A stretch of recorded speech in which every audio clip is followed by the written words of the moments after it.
The Dave Hooker Show. A presentation of Off the Hook Sports. Objective insight, expertise, top guests. Available on YouTube, Apple, Spotify, and the Off the Hook Sports app. Download now for free. Also available on offthehooksports.com. I compute and obey. Now to Dave Hooker. Ready. All right, here we go. T. Martin days till the Vols play Virginia in Nashville. 15 days. And we've got a monstrous show lined up. A Football Friday with Fred, according to our analytics. He is your favorite guest, so we'll visit with him. That should be a whole lot of fun. Also, Deion Sanders says, fight, fight, fight. That's what he loves. And that's the exact opposite of what Josh Heupel loves. So we'll discuss fighting a little bit as Deion's like, go get in there. Get in there. Beat some people up, even though it's your teammates.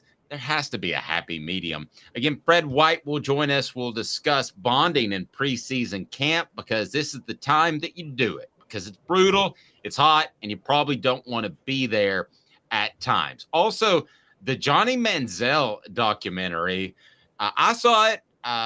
Caleb saw it. We might have different thoughts on that. Just real quickly, let's do Siskel and Ebert. Thumbs up, thumbs down. I'm actually thumbs up. I'm going to give it a thumbs up. Okay, fair enough.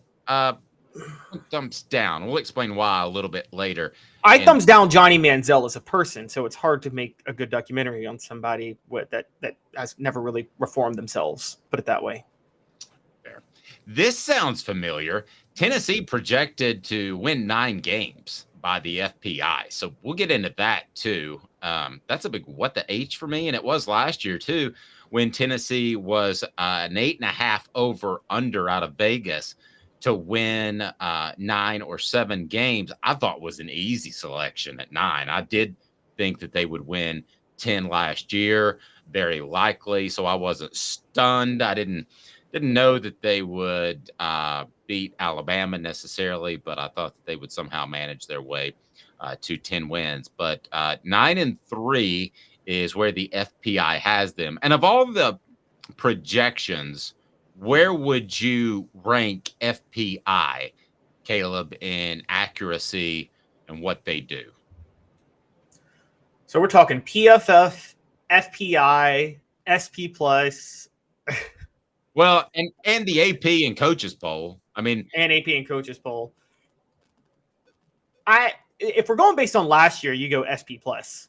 I would say if you like SP plus got it relatively right last year more than any other.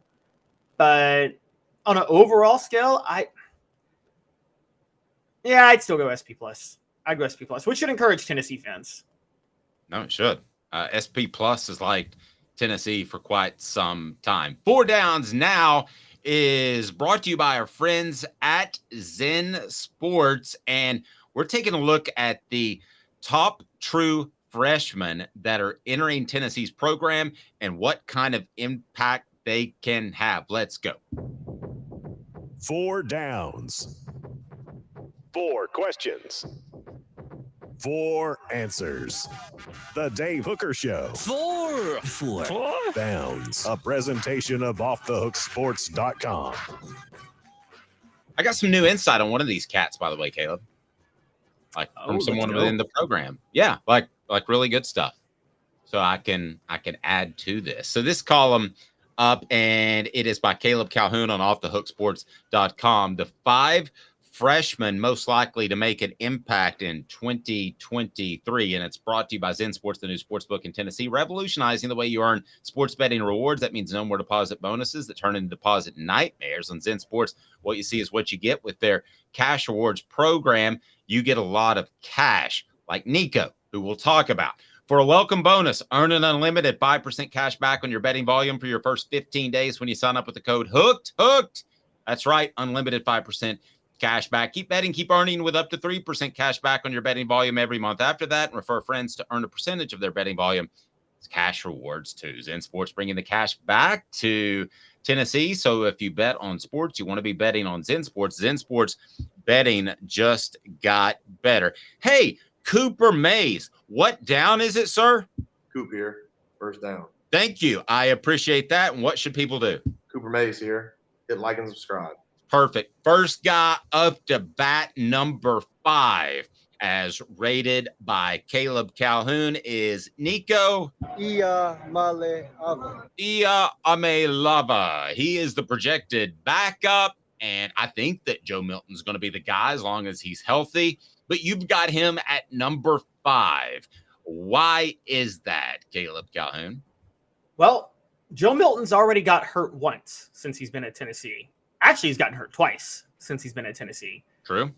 Combine that with there's still persisting questions about his ability to hold the starting job for the whole year, and the massive amount of hype behind Nico Iamaleava. I think all of these things makes it likely Iamaleava is going to play at least a few drives that are meaningful this year. Now, I don't know if that's because Joe Milton gets hurt or something like that, but I could see Milton getting – look, they're going to have to use Milton a little more in the running game than they used Hendon Hooker last year, and that's kind of a little disturbing for Tennessee because Hooker was actually, I think you agree, was probably even though Milton's bigger, Hooker was a more fluid runner than Joe Milton does. No question. And I was watching a couple runs. I guess it was because of this morning that it's T. Martin Day, 15 days until the Vols kick it off. But definitely when T got up and going, he was fast. And I think Joe Milton's going to be the same way. But there was sort of, he wanted to stay in the pocket. I think Joe Milton wants to stay in a pocket. When I was watching T, I was trying to place him somewhere on the Hooker Milton scale. And I thought he was closer to Hooker as a fluid runner, but not as fluid as Hooker. And there was a little bit of that stiff hips because he's used to being a quarterback and not an air quotes athlete out on the field. So, yeah, I think Joe Milton will be a good runner, but it's going to be a different runner. And he's got one thing that he's going to have to reconcile, Caleb, and that is he's going to be able to put his shoulder down and punish people. But we all know you don't want your quarterback repeatedly putting his shoulder down and punishing people. Right, exactly. I mean, you need that shoulder when they're trying to throw. Even if it's the left one and it gets injured, you need both shoulders because you need to be in the game. Right. And so that leads that bolsters the point that Milton's likely to get banged up at some point. And we're not talking a Hendon Hooker freak accident ACL tear. I mean, that's always possible. But I think Milton is more likely to take a hit that sidelines him for a drive or two. And so I think you're going to have some games where Iamaleava is going to come in and have a couple of meaningful drives.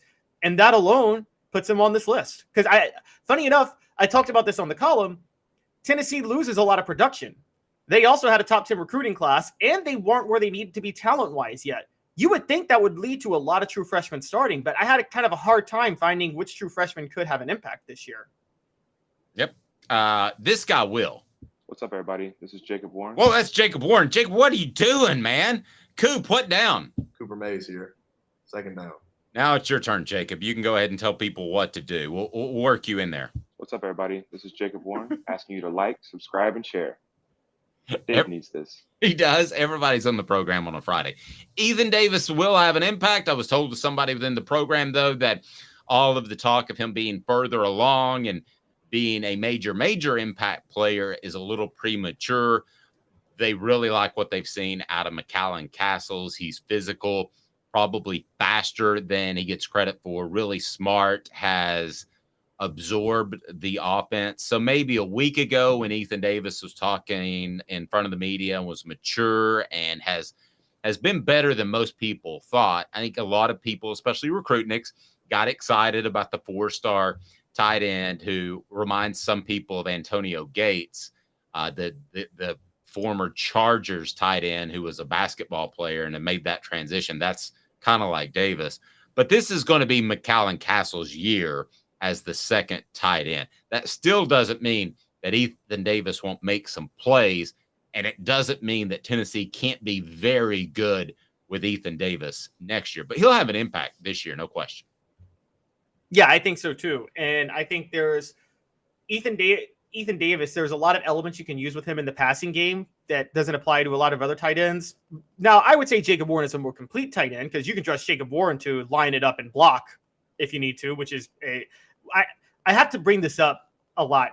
Guys, newsflash, blocking is still a part of playing tight end. It's as much a part of playing tight end as being a receiver. So it's why I don't have Antonio Gates in like my top 5 list of tight ends of all time, because he was a liability. Well, and he chose not to. He had the size and the ability. I mean, that's the frustrating part about Gates is that, I didn't think that Jason Witten really had the fantastic ability to be a great blocker, but he shielded at least. I thought that Gates a lot of times just thought it was like a speed bump. He didn't really want to do it. He just wanted to get over it. Let's go to third down. Cooper Mays here. Second down. Khalifa Keith. Second down. Wait, this is not the Colorado drive. This is not Colorado, Missouri, 1990. Tennessee center Cooper Mays here. Third down. Keeping me straight, Caleb Calhoun. Khalifa Keith. Speaking of alliteration, Caleb Calhoun, Khalifa Keith. First name is John, though. But John Jacob Schinkelhammer Schmidt. All right, I got just a quick funny story. My younger brother's name is John Jacob Calhoun, and his name is my name too. All right, sorry. Hi, Khalifa Keith. Okay, so Khalifa Keith, there's no true goal line back this year outside of Khalifa Keith. Princeton Fant held that role last year because Lynette Whitehead got hurt. Fant is gone. Whitehead has transferred. Who else you got other than Khalifa Keith? So I think Khalifa Keith is going to be when it's 3rd and 1 on the goal line. When Josh Heupel last year, which give him credit for this, Dave, Josh Heupel was willing to line up under center last year on those goal line plays and pound it in. I mean, that was old school Philip Fulmer on the goal line. And he did that with Princeton Fan a lot. He's going to do that with Khalifa Keith a lot this year. That's why he's going to have an impact. Give me a good number 15 jersey. Give me a good number. Who is number 15? Jawan Jennings. Okay, Jawan Jennings. I'm going to call myself out. Nobody did on the message board, but I know that T. Martin wore 17. I'm sorry. I'm trying to write a book about the guy, and it's been a crazy thing. I misspoke earlier. It's not T. Martin Day. It is Jawan Jennings Day. Travis says that Keith is going to be another Travis Henry. I'm not completely sure about that, and I don't think they need him to be that, Travis. I think that's a little strong. Travis Henry was like, we always forget this because Henry was such a bowling ball when he took carries. He had speed too. He actually had solid breakaway speed. If you got Travis Henry in the secondary, you could trust him to outrun a lot of defensive backs. And you can't really trust Khalifa Keith to do that. Now, I mean, we forget Travis Henry was Travis just didn't have he didn't have the wiggle. That's what he didn't have.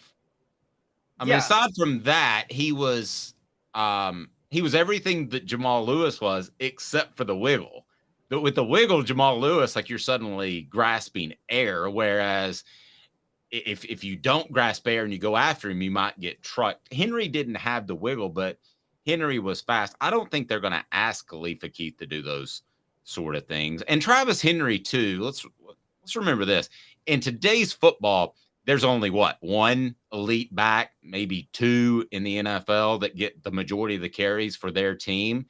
Short of that, there's like the next level down of very good backs. Travis Henry in the NFL was kind of that next level down of very, very good backs. So if Khalifa Keith is half as good as Travis Henry, then the ball has got an absolute steal, right? Oh yeah, and Henry was a Pro Bowler in the NFL. We forget that. He made a Pro Bowl with Buffalo. I remember, I know this as a Titans fan, Travis Henry was there Vince Young's rookie year, and that was a heck of a rushing offense, Vince Young and Travis Henry together. And then there was Vince Young and Chris Johnson 2 years later, which was even more fun.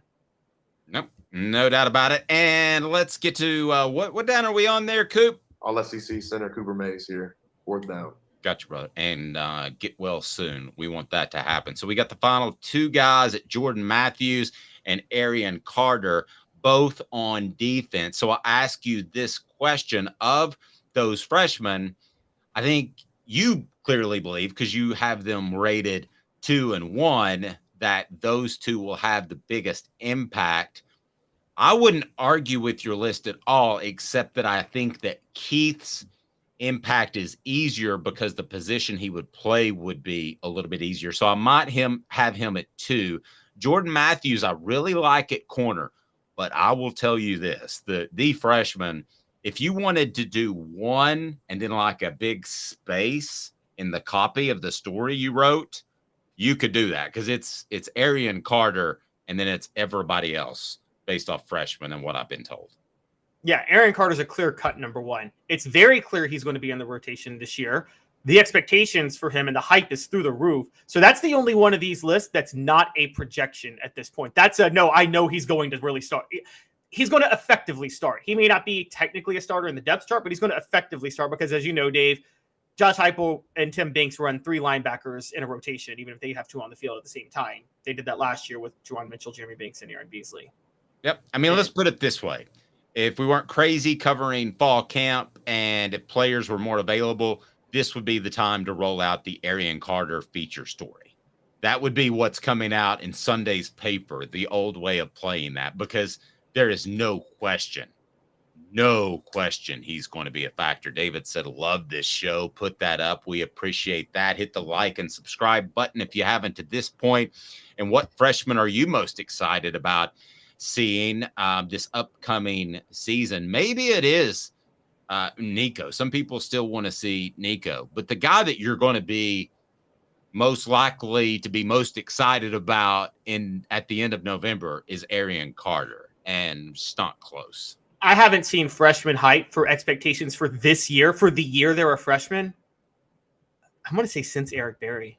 I'm just going to be honest. I'm going to go there. I'm not saying Arian Carter's the next Eric Berry, but I think who's a player between Arian Carter and Eric Berry that's a true freshman at Tennessee that you expected to have an impact as a true freshman? I thought the hype was stupid crazy. I'm not agreeing with it, but I thought it was stupid crazy on the McKenzie kid, Khalil McKenzie.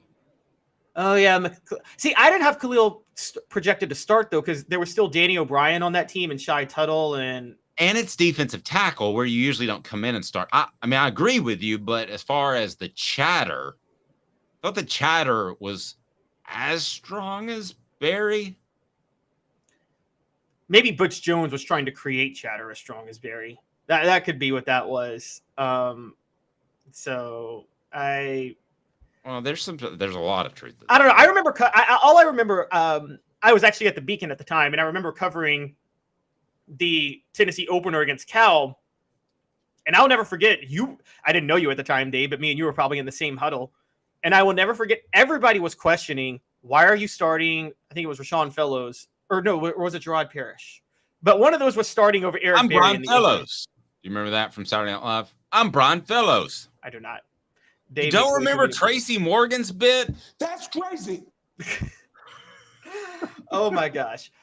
All I'm saying is you were probably in that group, Dave, questioning why are you not starting Eric Berry against Cal? Because it seemed like I wasn't dialed into practices like the other reporters were at the time, but it seemed very clear that Berry was the best player in the secondary immediately, the second he stepped onto campus. Did he not start against Cal? No. I think it was Gerard Parrish that they started against Cal. And it was like one of the it's viewed as it was a typical Fulmer, he's a freshman not ready. And then at halftime, I think they put Eric Berry in against Cal. It's like, all right, we're done. Didn't they give up was it the end around to Deshaun Jackson that they gave up? Maybe they gave up a punt return for a touchdown. Was it the punt? Oh, yeah. When Jeff Tedford basically told Deshaun Jackson, I will never forget this. He said, Tennessee's defense over pursues on every play. So just hesitate.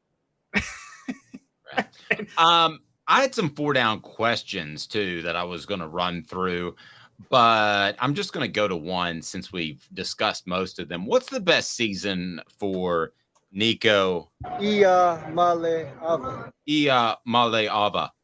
Personally, as a person, as a player, it's probably not to get thrown out there. I mean, the worst would be Joe Milton gets hurt the day before the Florida game and you're out there in Gainesville and that's your first start. So that'd be the worst to me. What's the best for him personally? Is it to sit the whole time? I think it would be probably to play a couple of meaningful drives, but still, you talk about meaningful drives. What's a meaningful drive? Is a second quarter drive against Austin Peay a meaningful drive? Certainly a second quarter drive against most any Tennessee opponent would be. You would think that if things are going well, they might throw him in there against Vanderbilt to get a, quote, meaningful drive. But meaningful drive is truly the game is on the line. So, I mean, it would be nice if he got that, and I'm sure he would like that. But that would mean that Tennessee's not doing so great. It would be best for him personally. What would be best for him personally? Yeah, I'm with you. I think meaningful drive. I just don't know how you do that, but without Joe Milton getting hurt. But I think Milton is going to get hurt a couple of times. This isn't, if you remember Chris Leak and Tim Tebow at Florida, Tebow came in on meaningful plays at Florida the year that Chris Leak was the starter. But that was different because Tebow was such a change of pace from Chris Leak that it was hard to figure out. And only John Chavis was the only person in the world that didn't have any idea that Tebow was going to run the ball on 4th and 1 when he came in for a change of pace. But I think there's not really a change of pace from Nico to Joe, or from Joe to Nico. So I think you don't hope for Joe to get hurt, obviously. But I think for Nico, he does need to play a meaningful drive, but that's only happening if Joe loses his starting job or if Joe gets hurt, and neither of those things you root for to happen. So I'm going to disagree with you a little bit. I think there would be a change of pace. I think Nico's a more fluid runner. I think that you're talking about T. Martin compared to Tony Robinson as far as fluidity and running style. So I do think he would more naturally escape the pocket. It's not worlds different, but I think it's significant. Tennessee is going to go 9-3 according to the FPI. Yes, FPI. Not FBI. Yes, FBI or some other acronym. Here we go. What the? What was he thinking? Release the hounds. The Dave Hooker Show. Keep cool. A presentation of offthehooksports.com. We like the FPI, don't we? We think it's pretty accurate. Yes, we do. With Caleb Calhoun, I'm Dave Hooker. What the H, brought to you by Andy Mason, AndyMasonRealEstate.com. Tennessee an 87.5% odds to win in Nashville against the Cavs. Austin P at home, 98.4%. How about Florida? This one is a bit surprising. And it's brought to you by Andy Mason. AndyMasonRealEstate.com. Best prices and service in the biz. Andy Mason, AndyMasonRealEstate.com. He's got my real estate biz. He should have yours right there in East Tennessee. 40 years of experience in that market. He's awesome. Tennessee, according to the FBI, is an underdog against Florida. 48.9% chance to win. That's technically an underdog. Yes. That is. Well, Vegas had Tennessee as an underdog. 1.5 points. I try to think about this in the past, and I'm looking back through history. I don't know if Tennessee, as long as I've been covering and as long as you've been covering, I can't remember a time that Tennessee was ever favored against Florida in the Swamp. Maybe 2017. That would be the only time I can think of that they may have been favored against Florida in the Swamp. And I'm looking at it now. Somebody else, if you look it up before me, let me know. But I don't know who was favored in the Swamp in 2017. That's kind of the big question. But outside of that, yeah. By the way, SC Scout guy, so we'll get a viewpoint from outside of Tennessee. He likes the Gamecocks, and who can blame him? They're rising, we would think, under Shane Beamer. Says, honestly, everyone I talk to that is not a Vol fan thinks 9-3 is about right. I don't hate 9-3. I just, if I had to bet 10 or 8, I would take 10.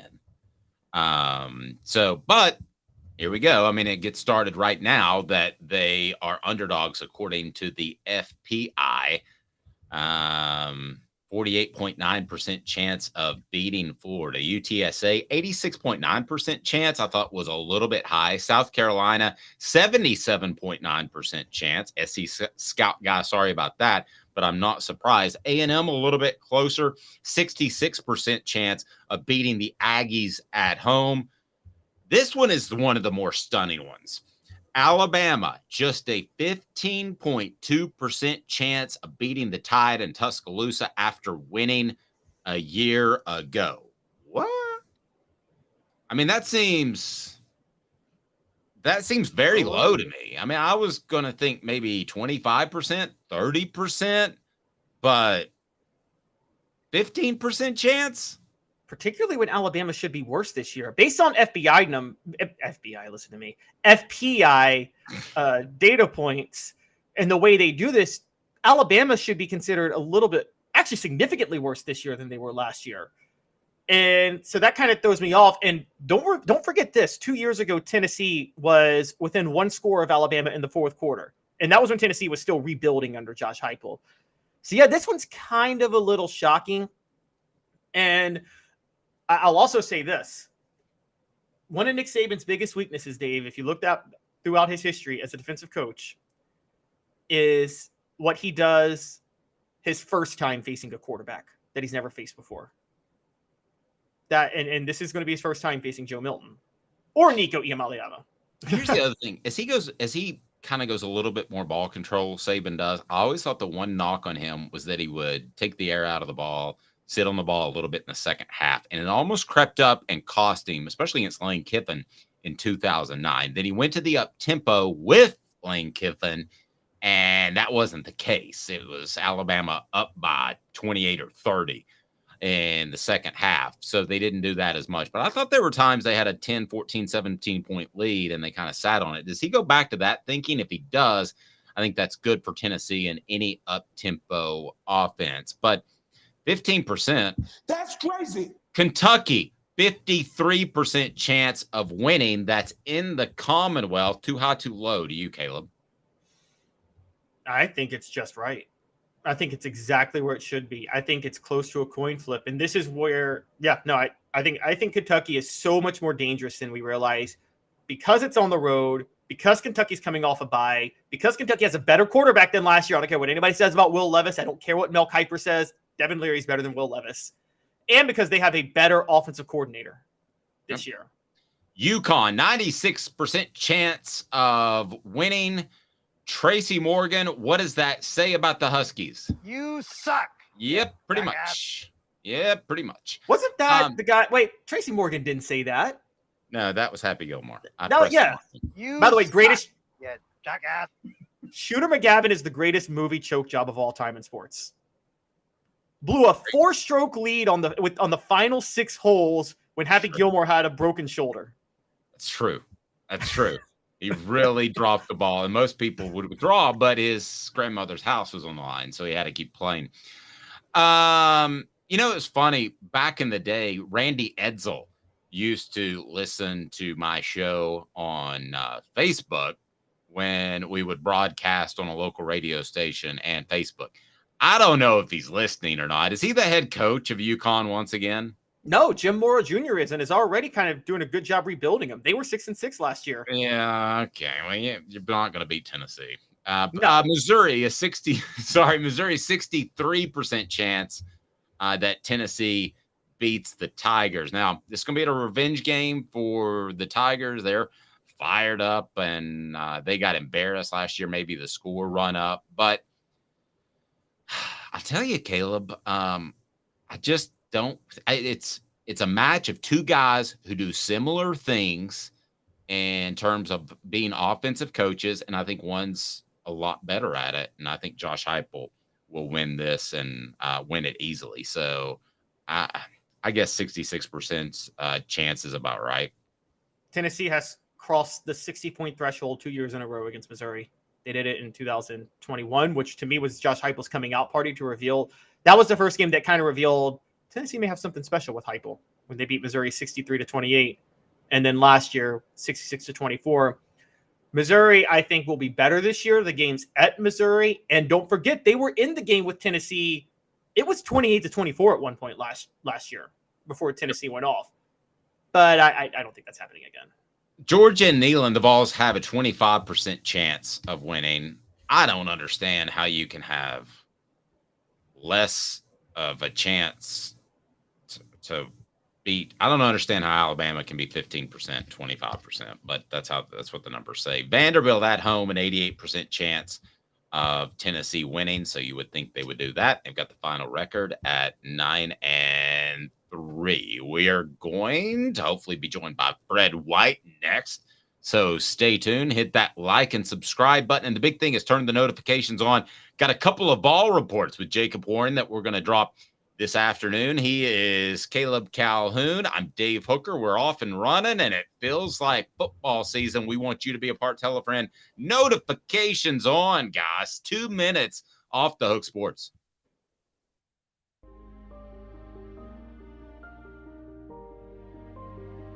Our family has been creating one-of-a-kind pieces of jewelry in West Knoxville since 1986. Each piece is a combination of unique processes that bring your idea to life. Every day in our shop, a truly special item with a story all its own is being manufactured in our facility, bringing the history and family sentiment into a whole new generation of life. We're grateful that you chose us to be Knoxville's best jeweler, a title that we value and respect. Because to me, being a jeweler and owning a jewelry store are not the same thing. I'm Rick Terry. I'm a jeweler, and we want to be your jeweler. Kingston Pike and Campbell Station Road in the heart of Farragut, and downtown on Gay Street right next to the Tennessee Theater. Hi, Mike Davis here with City Heating and Air, reminding you to always dare to compare. Our team provides quality local heating and air service, installation, and maintenance across East Tennessee. We use only the best equipment like American Standard heating and air conditioning for your residential, new construction, or commercial needs. Honesty, dependability, and customer satisfaction have been the cornerstones of our business since 1961. City Heat and Air. Dare to compare. These mountains hold and defend a spirit far better than moonshine. A drink that holds flavor, that becomes necessity. A hard cider made and relished by folk who are as hearty as they are legend. A refreshment that can only be found in one place. With a taste that makes you say, give me 3 bottles of the good stuff. Tennessee Cider Company, where necessity can be found. Who's this guy? Hello, wizard. The Dave Hooker Show, Who? a presentation of Off the Hook Sports. What? YouTube, Apple, Spotify, and the free Off the Hook Sports app. Back to Dave Hooker. Say something insightful for a moment, Caleb. Taylor Swift has released the cover for Taylor's version of the 1989 album, guys. Who's excited about that? I know Dave is. Not me. Checking in on Fred White. So hopefully he'll be able to join us here momentarily, as I know Fred has a lot going on, but we'll connect with him. And guess who we're going to talk to next week? I will go ahead and provide a hint. He played defensive end. He had a great career in the NFL. His team is often spelled by its fans. Team name. His professional team, you mean? Professional. Yeah, they don't go VOLS, Vols. But which, that's not the worst chant in the world. Pretty sure I know who you're talking about. Who is that? It is Sean Ellis. Yes, it rhymes with Ron Dellis. But there'll be a couple of Jacob Warrens up there too. And Fred and I had a chance on the Celebrate 98 series brought to you by Tennessee Cider Company, tncidercompany.com. Use the promo code HAT and you will get some free swag with any purchase. So you can purchase their cider just about any place in the United States of America. We did kind of a Hall of Fame and who's the toughest, who was the hardest worker, the most competitive, but you couldn't pick Al Wilson. So you could not pick Al Wilson, and Fred couldn't pick himself to take him out of that equation. So that's what we did. It was pretty cool, and we enjoyed it. That is up on the YouTube page now. So subscribe, like, and turn those notifications on.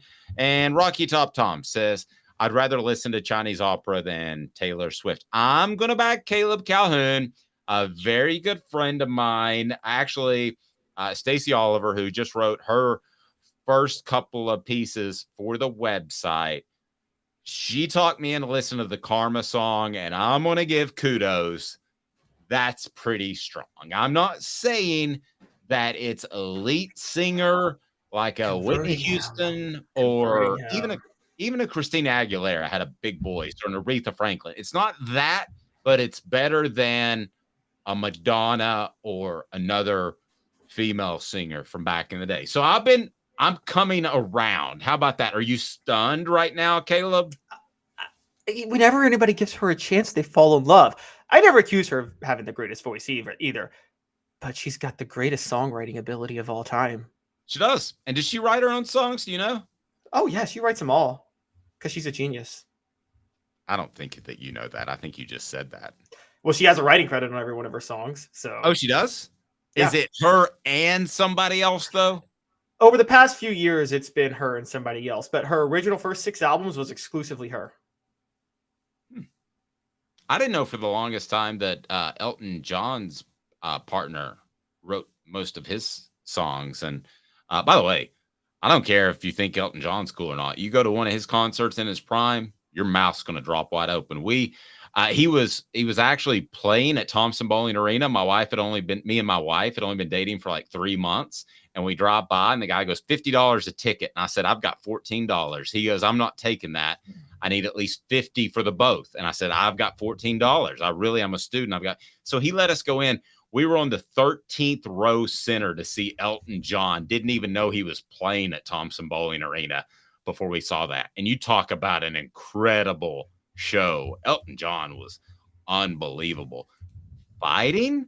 Are we tussling a little bit? Because it appears that's the case. I'm your Huckleberry. Let's get what the H? What the? What was he thinking? Release the hounds. The Dave Hooker Show. Keep cool. A presentation of offthehooksports.com.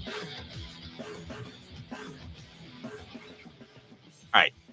Here's what Deion Sanders did.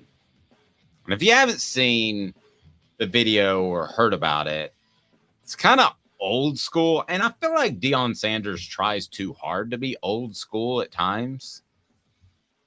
I really don't know what I would do if he said, you have to call me coach to address me, which he does. I've never called a guy that I've covered coach. He says, you got to call me coach. You can't say Deion. I mean, I've said Phillip, Josh, Wayne, Derek, Butch. I mean, I actually felt goofier about calling a guy Butch than coach. But so here's what happens.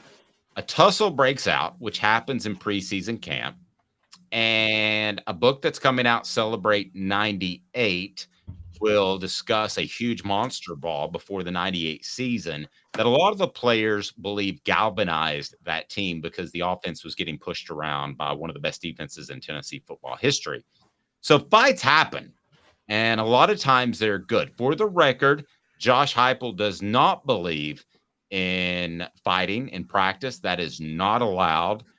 And I think each coach is a little bit different. Probably the younger you are, the less likely you like fighting. The older you are, you're okay with it. So Deion Sanders is okay with it and actually encouraged his players to fight, saying that you're not standing up for your teammates. So let's turn it to Tennessee. Should the Vols be fighting, or should they walk away from a fight, or is there a happy medium? I've been around practice and a lot of fights, well over a dozen, and I've covered probably 1,000 practices. So it's not unusual. It's always just been part of it. I think if Caleb and I, if we had to go outside in the backyard and run into each other 80 times a day for about 20 days during the month of August when it's hot, we would probably fight. So I think it's part of football. Caleb, your thoughts on fighting in preseason camp? Well, first I want to say it's really rich coming from Deion Sanders, who was notorious for avoiding contact when he played. Like, that was his thing. He didn't even try to learn how to tackle. And so I think that's really rich coming from him. However, when it comes to fighting, I think it depends on how your team is built. And I do think it's a little old school in the sense, you know, when you played in the 90s, there was still the whole toughness wins out in football. And the 98 team was definitely built in that identity. We're tougher than anybody else. But if you are I don't like to use the term finesse, but I do think Tennessee is more of a execution-oriented team now with Josh Heupel. I don't think fighting is as crucial because they're more focused on executing, not just out manning you in one-on-one matchups all the time. And so I think there's a little bit of a difference now. So I don't think it's a big deal that Josh Heupel doesn't like fighting. I mean, it reminds me of Peyton Manning in the NFL. Peyton Manning was obviously about more about out executing you. So he didn't like fighting in practice with his teams. He really didn't. And he even said one time, you fight, you're going to get a 15-yard penalty and cost your team the game. And so it's not like the 90s, 80s tough defensive-minded teams that, the Jimmy Johnson Hurricanes or the 90s Vols or anything like that you wanted to fight because you wanted to reestablish your dominance. To take it to basketball, the bad boy Pistons wanted to fight. They wanted to establish their dominance by fighting. The Bulls didn't want to do that because they had the star power, so they didn't really care. But you can't back down either, which I think that's what Deion Sanders was talking about. Travis asked, who would win a fight, Dave or Caleb? Let's bring Fred White in, and we'll get Fred's thoughts. Fred, who would win a fight between me and CC Caleb Calhoun? Fred, who do you think would win a fight? Well, I don't want y'all to fight. First of all, I don't condone violence. But, well, Caleb, you better run. If David grabs you, might be over with. So, it depends on how big the ring is. Dave is older than me, but he's a workout warrior and he doesn't drink. That's two advantages in his favor that, Well, I'll go ahead and tell you the answer to the question. It's the 30-second over-under rule. If Caleb stretches it to over 30 seconds, I don't do cardio, so I'm gassed. And then Caleb could just, bounce and move and tap me and tag me and wear me out. If I can get a lick in out of my first 3 swings, I'm going to win. After that, you're going to be dog tired, I'm assuming. But after that, I'm going to have to lay down and take a nap and say, Caleb, you won. Oh, my gosh. What do you think of fighting in practice? And you may have not heard us talking about this, but Deion Sanders chided his players for walking away from a fight in practice. What did you make of that? Listen, one of the reasons why I knew we were going to be a really good team and we were tough was the fight. You guys, if you have not listened to Celebrate 98, you need to go check it out. We talk about big fights on there, and the one big fight we had before that 98 season was an all-out brawl, offense versus defense, and it was intense. But you also knew one thing. Every last person on your team was tough as nails. You knew that. I remember hearing Coach Foreman say one spring, I think he regretted this after the fact, but said, you know what, guys? It hasn't been one fight reported all spring. I don't understand what's going on. We used to know guys were tough because they would at least go out and have a fight. And right after that, we had about 10 of them. But it was the problem was it was in the public with other people. But it was you told us to fight, coach. We fought. I think he wanted to take that back as soon as possible. But he's right. If your guys are walking away from stuff in practice, it's your teammates. You're not going to take it in the locker room or on the street afterwards. That's what you do. That's how you know whether your guys are going to fight or not in the game. Not just fist fight in the game, but that's the toughness of it. And I get where he was coming from. I understand where he's coming from. And if people have never played the game, you wouldn't understand that.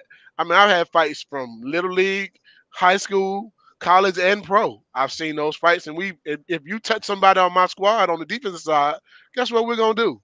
We're going to scrap. Yep. I know. That's the name of the game. There's no way that you can run into each other 80 times a day, 5 days a week for a month and not want to get in a fight when it's 98 degrees. Robert says brothers fight, period. They do. Here is, in my opinion, the difference. The generation is different. So Fred said the most wise thing way back in the Celebrate 98 series, and I've taken it to heart.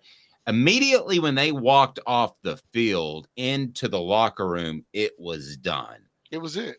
Nowadays, I don't know that this generation would have the maturity. I don't want to sound like the old guy. Get off my lawn. I don't know the old guy right now. I know. I don't know that they would have the maturity to put it down, Fred, and let it go. That's part of your culture in your locker room, though. Okay. You got to create that culture in your locker room. If you went into the locker room and brought something in the locker room, back in the day, guys like Tyrone Hines and Joey Kent would stop you immediately. Like, hey, man, we say that for the football field. And here we're family. On that football field, we going against each other. There's a difference. And they established that from the beginning. Bubba Miller and those guys, they weren't going to allow you to do that in the locker room. We weren't in fights in the locker room. Not a lot. I mean, because the older guys nip that in the bud real fast. But that is a testament to what your leadership is like on your football team, because your leadership on your team determines your culture of your team. Fred, who was on y'all's team that who was the Rocky on y'all's team? The guy that was really small, and then there was a fight, and you're like, wow, I did not know he could last that long in a fight because he just looked so tiny. He wasn't really small, but it was Fred would be the answer, except for the small part.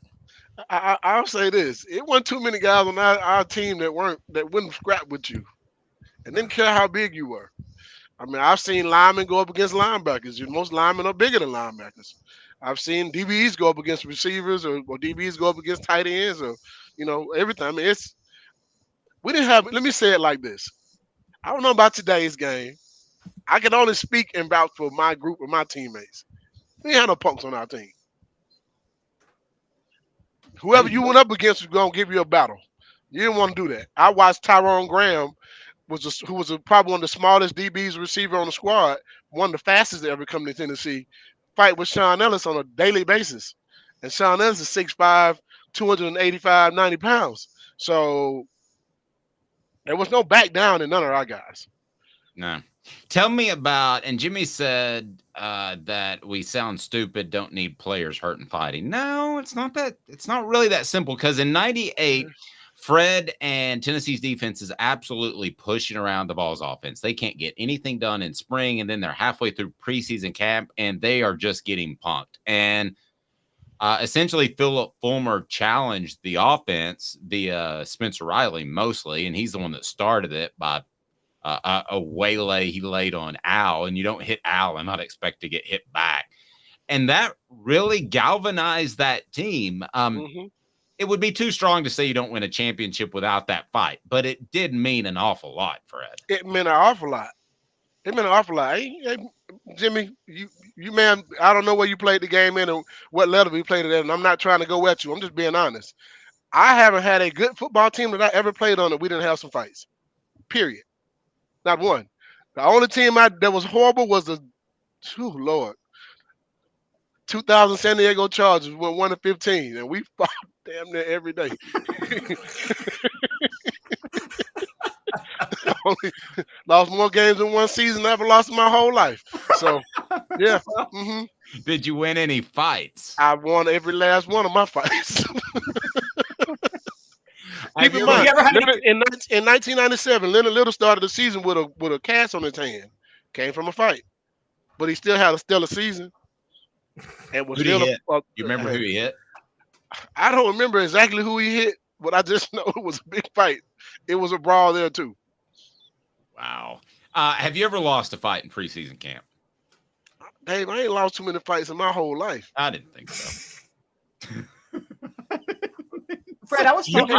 And listen, I'm not trying to act like I'm Mike Tyson and them, but the difference between me and the next person is I'm willing to do a lot more than some people are willing to do to win. Especially when it comes to a fight. I have never heard of a fair fight. Not ever in my life. Yeah. My grandfather taught me that one. Yeah, there's no such thing as a fair fight. I mean, because if you're putting your hands on me, that means you have intentions on hurting me. So I have intentions on hurting you at that point. What was it? Pirates of the Caribbean. I don't know if y'all saw the movie where Jack Sparrow and Orlando Bloom's character. Orlando Bloom's like, in a fair fight, I'd kill you, and Jack Sparrow was like, well, that's not much incentive for me to fight fair, then, is it? I mean, the word fight. I mean, unless you're in a boxing match and you got gloves on, there's rules, right? But if this is just a fight, sometimes there's not a rule to fighting. But the rule is different. It's a rule when you're fighting your teammates. You don't go below the belt. You don't try to hurt someone. It is really just getting it's a mano macho type of thing, really. And it's finding out if your teammates are tough or not. If you when you first got to Tennessee, somebody was going to try you. And the guy who tried me when I first got here as a freshman was Chester Ford. And Chester Ford is one of the strongest guys that ever played at UT. I mean, he's a fullback who will knock your head off. I never forget him trying to scrap with me. But I knew one thing. I'm not scared of anybody. I'm going to make sure you understand I'm not scared of anybody. I may lose this battle, but I'm going to win the war. Because you got to see me the next day, and the next day, and the next day, and the next day. I'm going to win one of them battles. All I need is one win. So you were okay. Fred's role, let me give a little bit of insight, was oftentimes mentoring the freshmen. So how when freshmen would be tested, be it Chester Ford fighting you or some other freshman, what was your role in terms of, I don't mind you testing this freshman, but don't take it too far? Where was the line crossed? Where was that line? That was the one thing we never crossed that line. And usually the guy who tried you ended up being your big brother. To this day, me and Chester Ford are like, that's my dude. I love that guy to death, and he loves me to death. And he'll bring it up sometimes. Man, I had to try you to see if you had it in heart. You know what I mean? Like, yeah. And he realized I had heart, so he took me on his wing at that point, and been my big brother ever since. But that's how it works. I mean, you got to test the guy, see if you got what kind of heart you got. You don't have any heart, I don't want you on my team anyway. I mean, you can still be on the team. I'm not a coach. I can't tell you to leave, but if you back down, guys are gonna know that you might back down in the game. You ain't gonna fight. All the guys who you knew had some toughness about them, you knew they're gonna be tough in the football game. It's tough to get us all together sometimes because we're spread out across the nation on Off the Hook Sports, but we are going to be in Dallas for SEC Media Day. So maybe Fred could come along, and as like a team building thing, he could just beat the hell out of Caleb. I got other ways of testing Caleb. I don't want to fight him. Well, I'm the guy, I will say, y'all can younger generation shame me because I'm the guy, if I were on the practice field, I'm not fighting. But if you're fighting, it's going on the internet. And it's going on the internet because of me. I'm the guy I will make sure to appropriately film it from the right angle, and World Star is going to get it. Amen. So, I don't fight no more unless I have to. If I'm fighting, that means my life depends upon it. That is the only reason I'll be fighting. I wouldn't be able to move for 5 days. You remember how you used to get in a fight, Fred, and the next day you were kind of sore, and especially I did. And when I was 18, 19, I'd get in a fight, and the next day I was kind of sore, and now I wouldn't be able to walk. Well, Dave, I'm gonna tell you the difference between me going to the gym and you going to the gym is two different things. I got two nephews who I need to make sure they understand that Uncle Fred is still the dude. So if you ever try me, I'm gonna make sure I can whoop you. That's why I go to the gym. I go to the gym just in case somebody tries me and I have to defend myself. I go do kickboxing because of that. I go do Muay Thai because of that. I need to make sure that if I ain't stronger than you, I got other ways of beating you, just in case I have to have a situation where I have to have hand-to-hand combat. Plain and simple. Just for the record, Fred White goes to do chest day, lays down. What are you using? How much weight are you using for reps on chest? It depends. We do a different type of workout. We start out at 185 for 20, 215 for 225 for 15. Then I go 275 for 10, 315 for 5. Then I go back down to 225 and I do 2 sets of as many as you can do. The goal is to get 20. Good gracious. I could do 185 maybe 5 times. Fred, were you the if I could do an analogy, were you the Steven Jackson on the Vols? And for those who don't get the reference, when Ron Artest went into the stands in the greatest fight of all time, the Pacers-Pistons brawl, Steven Jackson was like, I don't care who started it. My brother's in the stands, and I'm going to go beat up some fans. Was that you? Unequivocally, without a doubt. That's my teammate. That's my brother. He might be wrong. but I'm not gonna let him go through that situation and get beat up. And that's my teammate. I'm gonna make sure I go up there to get him out of there. If I gotta fight my way to get him out of there, I'm gonna fight my way to get him out of there. If I gotta fight to get to him, I'm gonna do that too. But I will tell him he's wrong at the end of the day. In the moment, I'm gonna make sure I save my teammate. Plain and simple. Well, Steven Jackson didn't try to get him out of there. Steven Jackson was like, "I want some punches in here too." I mean, I'm gonna throw some. If it requires me throwing some punches, I would have done the same thing. That's my teammate. I'm gonna make sure he's good. Now, is it right or wrong? It may be wrong, but I'll guarantee you one thing: that's my guy. That's my teammate. I'm going with him. Same thing Dion is saying. If my teammate is fighting the DBs and they all jumping my guy, don't you run away from that. You better go over there and help him. Yep. He needs to know you got his back. Plain and simple. Fred, by the way, Rocky Top Tom says personal umbrella policies don't cover liability arising from fighting. But if they did, Fred would be the guy to call. How do we get in good hands, Fred? Well, listen, you need another type of policy for that, by the way. you can be in good hands if you give us a call at 770-381-0367. You can also look us up on every social media platform there is, Facebook, Twitter, Instagram, Fred White Allstate.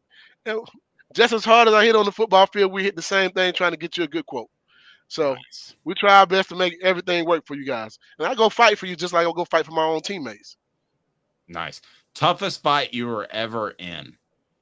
Toughest fight I was ever in? On the field, or in practice?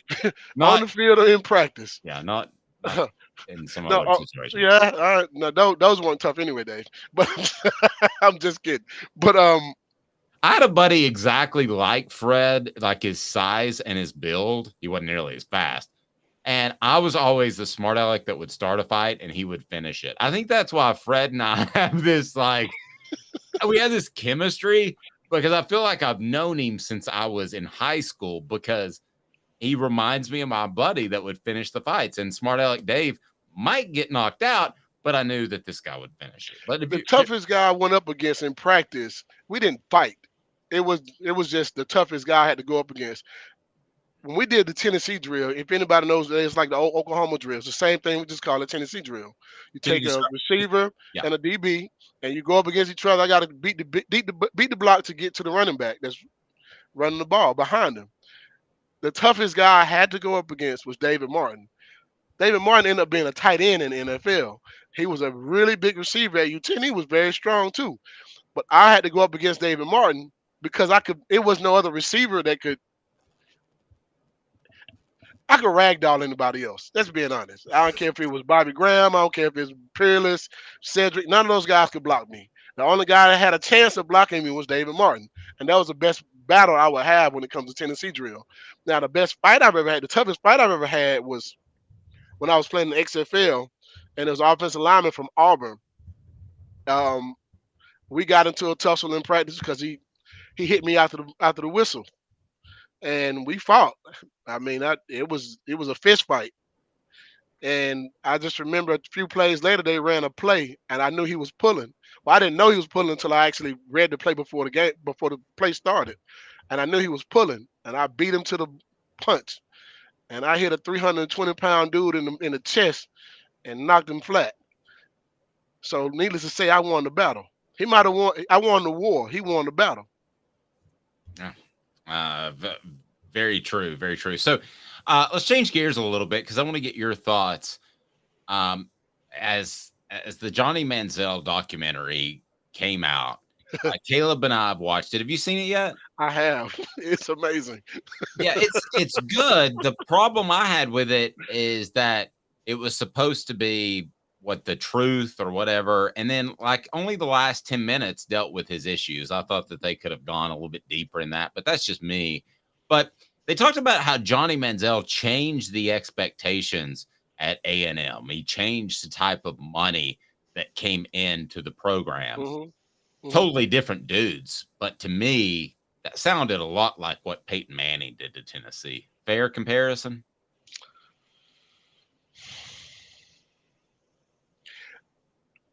We had some really good players before Peyton came, and we've had some really good ones after Peyton came. But I think Peyton Manning's class changed UT, in my opinion, forever. That was the number one recruiting class. You got receivers that were the top receivers in the country that came here. Marcus Nash, Peerless Price being one of the top guys. But the Peyton, that he came in my class, the class after. But I think having Peyton Manning on campus changed a lot for UT. You knew you had a guy who was going to be a great quarterback, had done a lot of good things in his freshman year, and coming in as a recruit. Jamal Lewis talks about it all the time too. He was like, man, his dad was like, Peyton Manning's gonna stay for another year. Hey man, you need to go to Tennessee. You need to go to Tennessee because you got Peyton Manning right in front of you. They're not gonna be able to stack the box with Peyton as your quarterback. It changes a lot of things. We got offensive lineman. Jarvis Reeder was the number one offensive lineman in the country. He was a super five or something like that in the country. He was the number one tackle in the country. He came to Tennessee, that same class with Peyton and those guys. Terry Fair came from Arizona. You look at Andy McCullough. He was one of the top receivers. So was Greg Kyler.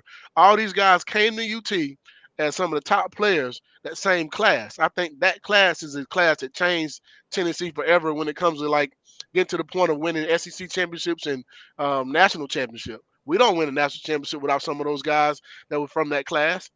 I mean, that's, those guys are what started that 95 class and that group that was already there. That group changed football at Tennessee forever, in my opinion. It made us tougher. They taught us how to win, and they gave us the culture. You came in as number one class, but you had to follow the rules of everybody else. We got rules in this locker room. We got leadership in this locker room, and you got to wait your turn to be a leader. And I think those things are what helped us get to the point of winning the national championship. But yeah, Peyton Manning coming here absolutely changed it. So you're telling me that, sorry to interrupt, Caleb, but I want to get you in here.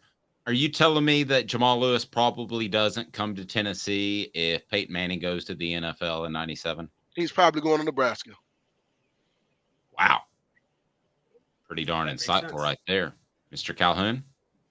Fred, it's funny you said one thing about you got to follow the same rules no matter what. Do you think that's something that may have derailed Manziel and Kevin Sumlin at Texas A&M in the sense that it was very clear to me from the documentary? They said there's one set of rules for Johnny Manziel and then another set of rules for the rest of the team.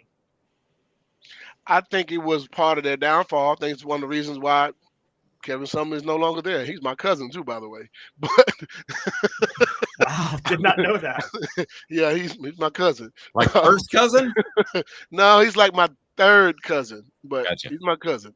But yeah, I think that was part of the downfall as well because the guys that came behind him couldn't do those things, and even letting him do those things, I think, was part of the reason why he was derailed. You know what I mean?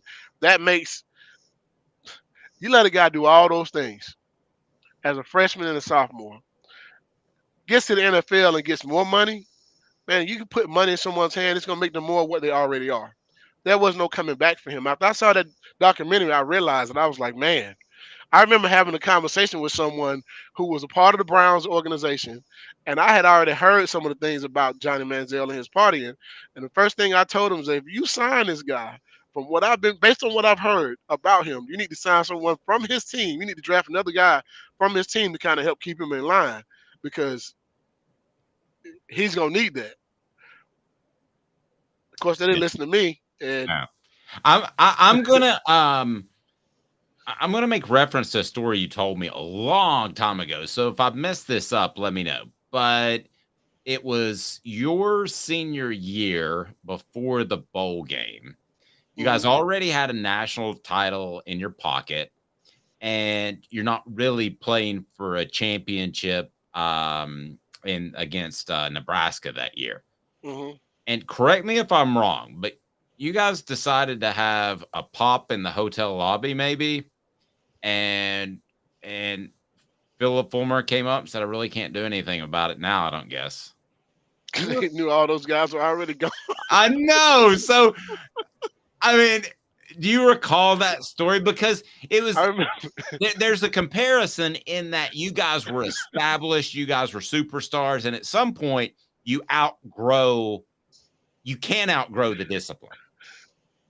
No, I think that we had never had an opportunity to celebrate New Year's. You know what I mean? So guys was like, man, we're going to celebrate New Year's this year. Everybody there were leaving anyway. I mean, I was a senior. Some of the other guys were juniors, but they knew they were gone. Dion. You know, and man, we sat down and had us a drink. What could they do? Like, it wasn't no rule that we couldn't have one, so we did. True. However, from what you heard, even though you were gone and in the NFL, I thought Philip Fulmer let discipline slide a little bit. And that if you were a player, I had one guy tell me, he said, my roommate got kicked out for having 3 failed drug tests for marijuana. I probably had 22, but this guy was a starter and a big time player. I don't know the answer to that one because I was not a guy who was failing drug tests. Okay. That was something I was going to do. I was not going to fail a drug test and go home and had to face my mom or embarrass my family. So I don't know who failed or passed. And the guys that I know that failed ended up not being at UT. But was there? What I'm asking is, did you hear of a mindset and a culture within the program that if you were a true playmaker, you could get away with stuff? I didn't have that in my locker room that I know of. Not your locker room. Not your locker room. If it was, I wouldn't have known about it because that wasn't my culture, and that wasn't the culture of my locker room that I knew of. And every test that I took, I passed. And the guys who I know that got kicked off for failing drug tests, some good football players, some really good football players. And I don't want to name any names. They were superstars in their own right and could have been big time guys. So yeah, I know some guys who got kicked off that were great football players for failing drug tests. So I don't know that, everybody's story is different, and maybe he changed after us. I don't know. But I know that when I was in school, there was a few guys that got kicked out of school, and I don't want to say no names because I'm not trying to bring in a negative light to them. However, if you go back and you look at some of the top players that got kicked off the squad, you know exactly who I'm talking about. And those guys could have literally changed history at Tennessee. We could have possibly won more than one national championship with those guys being a part of the team. By the way, everybody has to report to the facility at 2:00. Our Off the Hook Sports test. We got a P test coming up. So I know I'm going to pass. Caleb, are you going to pass it? Fred, can I borrow? Never mind. I know I'm going to pass. I guarantee you. I'm just going to say it is legal where I live. So, Caleb is stoned as a bat right now. Is this Tennessee? I didn't know it was legal in Tennessee. I don't live in Tennessee. Yeah. Caleb's all out there. We got people in 3 states. Caleb, where are you? Caleb's up in Maryland. I'm in the DMV. Oh, it is legal in DMV. It is. Yeah. All 3, DC, Maryland, and Virginia. It's legal in all 3. I'm looking at this the chat over here on the side, and he says there was a tight end that would have been a Pro Bowler. And I definitely agree. Dustin Moore. And he was one of the best athletes I've ever seen in my life. Yep. Still to this day. I never forget the first time I ever saw him catch a pass in 7-on-7. And I watched the tight end, 240 pounds, split the safeties. And I'm talking about safeties, Ray Austin and Torrey Noel, 2 guys who are really good football players and playing in the NFL.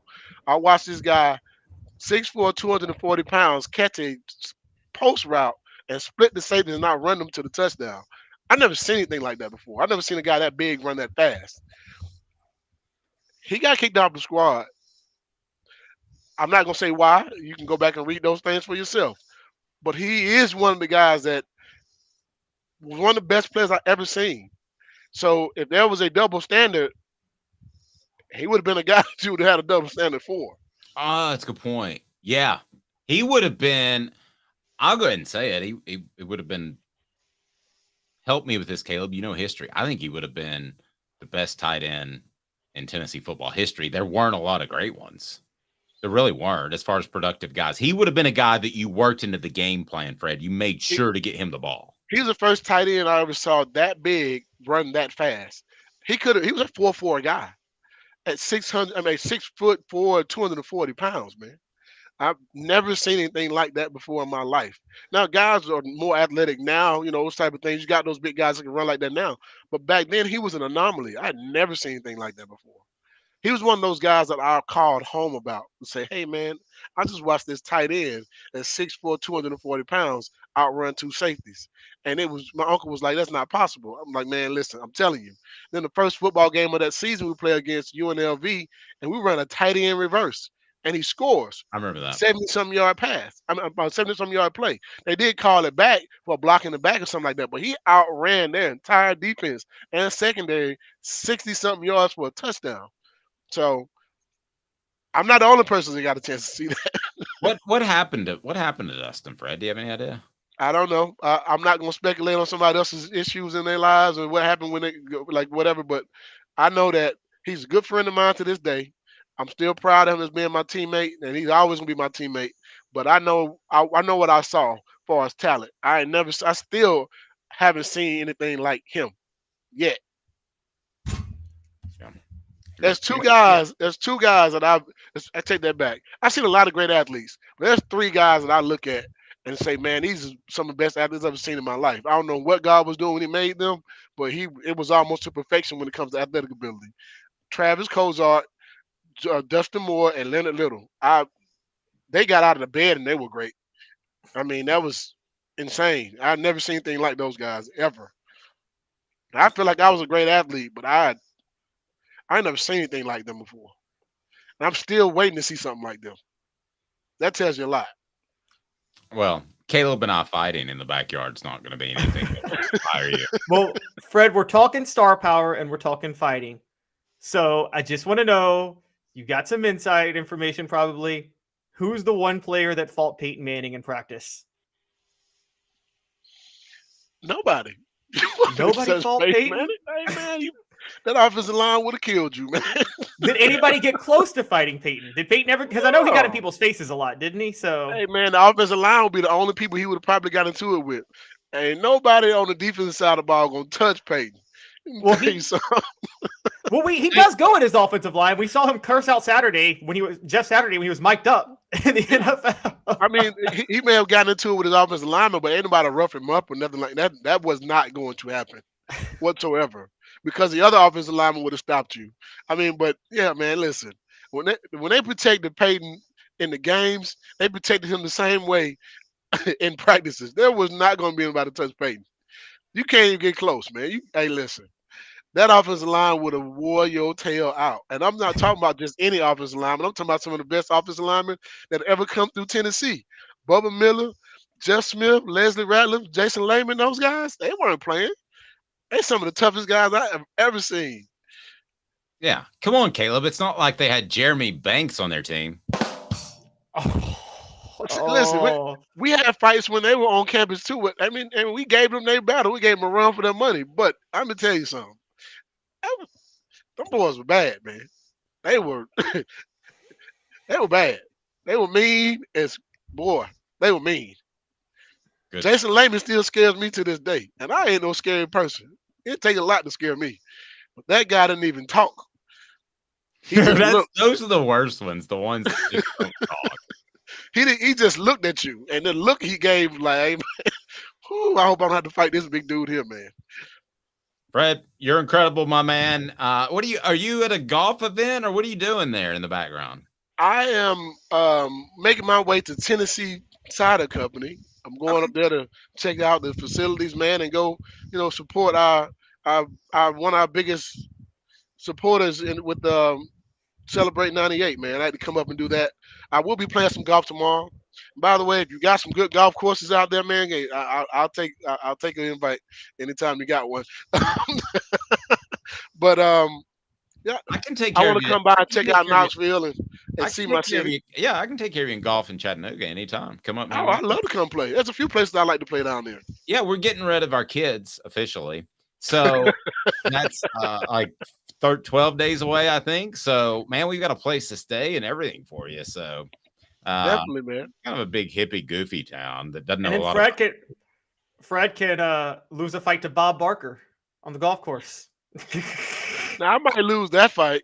He was actually a boxer in the Marines. Did you all know that? I had no idea. Bob Barker was a boxer in the Marines, and they pitched that idea to him, and they were embarrassed to pitch the concept of fighting. And he was like, I'm all for it. And the real Bob Barker. Wow. That's pretty cool.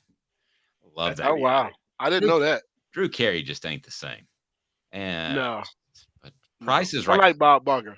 What was the best show when you were sick at home and you could watch anything you wanted to because you weren't going to school that day? Well, Dave, we couldn't just watch anything we wanted to. If you were going to stay at home, you had to watch whatever my grandmother was watching. And she was watching God and Light and whatever the stories that were on at the time. I can't remember the guy's name, but Victor Maitland. That's remember his name.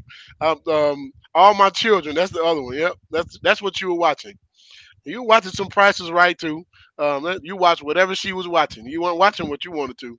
You couldn't go in the room and watch TV. You're going to sit here with grandmama and watch it on the couch.